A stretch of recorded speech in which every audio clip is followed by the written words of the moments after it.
વડોદરાના ભાયલીમાં સગીરા સાથે સામૂહિક દુષ્કર્મ મામલામાં પોલીસે 3 આરોપીની ધરપકડ કરી। આ મામલામાં કુલ 45 આરોપીઓની ધરપકડ કરવામાં આવી।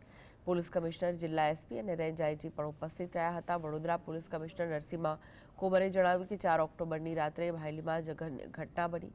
ઘટનાના 48 કલાક પછી શહેર પોલીસને સફળતા મળી હતી। શહેર ક્રાઇમ બ્રાન્ચે આરોપીઓને ઝડપી પાડ્યા હતા। વડોદરા ગ્રામ્ય પોલીસ પણ આ મામલે ખૂબ જ સક્રિય જોવા મળી હતી। મોબાઈલ સર્વેલન્સના આધારે પોલીસ આરોપી સુધી પહોંચી શકી હતી। મોબાઈલ ફોન, બાઇક, સીસીટીવી અને સોયદોના નિવેદનના આધારે આરોપીઓ સુધી પહોંચી શકાયું। अन्य फिजिकल एविडेंसना आधारे आज क्राइम ब्रांच आ गुनामां संडोवायेल 3 आरोपीओने आइडेंटिफाई करीने एमने कस्टडीमां लेवामां सफल थयेल छे।